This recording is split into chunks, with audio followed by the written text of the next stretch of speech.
तो नमस्कार दोस्तों, वेलकम टू सिंगुलरिटी आईएएस। आज के इस लेक्चर में हम पढ़ेंगे अंतर्राष्ट्रीय संबंधों के अंतर्गत वैश्विक भूगोल और वहाँ की जो लोकेशन है, जो वर्तमान मामले में अभी चर्चा में है, उस लोकेशंस के बारे में पढ़ेंगे। तो आइए शुरू करते हैं। तो सबसे पहले हम देखेंगे फारस की खाड़ी के बारे में। ठीक है, जो पर्शियन गल्फ है उसके बारे में देखेंगे। तो आप देखेंगे यहाँ पे जो पर्शियन गल्फ है, यहाँ पे ये 8 देशों से घिरा हुआ है टोटल। ठीक है, और ये 8 देश अगर आप देखेंगे, अगर लाइन से अगर आप नीचे से देखेंगे यहाँ पे, तो सबसे पहले देखेंगे तो यहाँ पे ओमान है, फिर यहाँ पे यूएई है,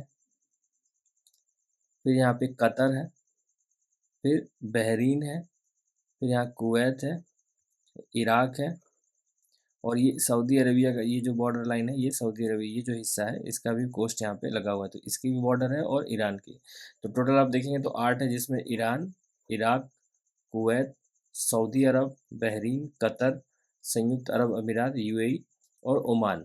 ठीक है, ये 8 कंट्री जो है फारस की खाड़ी से सीमा साझा करते हैं यहाँ पे। ठीक, अगर आप ये देखें यहाँ पे, तो यहाँ पे यमन जो है, यमन और जो मिस्र है, इजिप्ट, ये जो है फारस की खाड़ी से सीमा से नहीं लगते। ठीक, अब देखेंगे यहाँ पे थोड़ा सा हॉर्मुज जलडमरू बंद के बारे में देखेंगे। तो एक महत्वपूर्ण व्यापारिक तेल मार्ग है, और ईरान ने हाल ही में यहाँ पे प्रतिबंध लगाया हुआ है, किसी भी जहाज़ को गुजरने से रोक दिया है यहाँ पे, आवाई जहाज जो भी है इसको। और यहाँ पे देखेंगे तो सेकेंड वर्ल्ड वॉर के बाद पहली बार युद्ध हुआ है, युद्ध क्षेत्र जो हुआ है यहाँ पे, लगभग 20,000 से ज़्यादा जो नेवी के जो नाविक हैं यहाँ पे, वो यहाँ पे फंसे हुए हैं अपने अपने जहाज़ लेकर हॉर्मुज के आसपास में। अब देखेंगे कुछ इंपॉर्टेंट लोकेशन, जो इंपॉर्टेंट जगह जो है, जो मैच द फॉलोइंग करके क्वेश्चंस आते हैं उसके बारे में। तो देखेंगे जो हाइफा तेल रिफाइनरी, ये कहाँ पे है? इसराइल में है। सिगोनेला एयरबेस जो है वो इटली में है, और प्रिंस सुल्तान एयरबेस जो है वो सऊदी अरब में है। ठीक है, तो ये इंपॉर्टेंट क्वेश्चन है, पीसीएस में भी ऐसे क्वेश्चन आते हैं, यूपीएससी में भी आते हैं। अब देखेंगे चर्चा में एक और देश है क्यूबा। क्यूबा पर अमेरिका ने कुछ प्रतिबंध लगाए हुए हैं। तो क्या हुआ है, ट्रंप प्रशासन ने क्यूबा पर तेल और ईंधन की नाकाबंदी लागू की है, वहाँ पे महीनों से बिजली गायब है, और वहाँ पे ब्लैकआउट हुआ हुआ है। ठीक है, अभी हाल ही में रशिया का एक जहाज टैंकर में तेल लेकर वहाँ पे पहुँचा है, और अमेरिका ने परमिट किया हुआ है। ठीक, 1 महीने में 3 बार से ज़्यादा बिजली कटौती हुई है, और आर्थिक संकट का सामना कर रहा है क्षेत्र। तो यहाँ पे क्यूबा भी इम्पोर्टेंट हो जाता है लोकेशंस वाइज। तो थोड़ा सा इसकी भौगोलिक स्थिति देख लेते हैं। तो क्यूबा जो है उत्तरी कैरेबियन में एक द्वीपीय राष्ट्र है। कैरेबियन जो सी है, उत्तरी कैरेबियन सी, उसमें एक द्वीपीय राष्ट्र है, पूरी तरह से ये द्वीप है, आइलैंड है।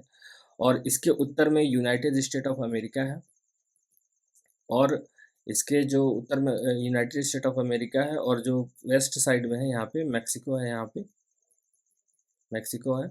दक्षिण में यहाँ पे कैमन आइलैंड है यहाँ पे, और जमैका है।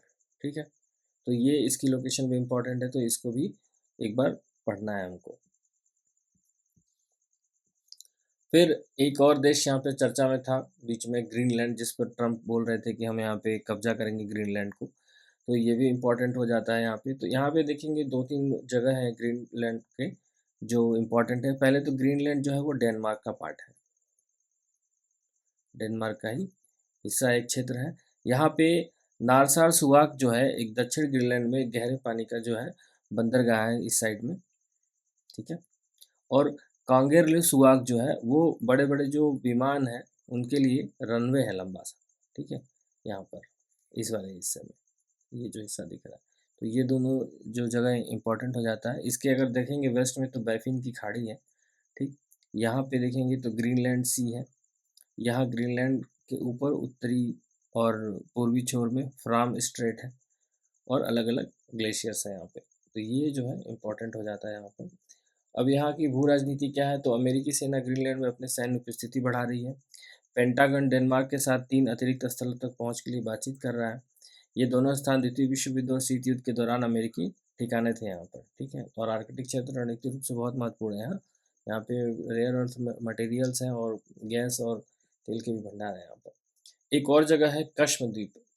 कश्मद्वीप क्या है? कश्मद्वीप जो है वो ईरान के क्षेत्र में स्थित है।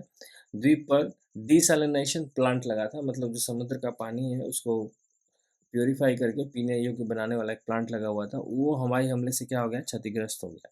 ठीक है, तो ये जो कश्मद्वीप है वो किसका था? ईरान का है ये। तो ये हमको ध्यान में रखना है।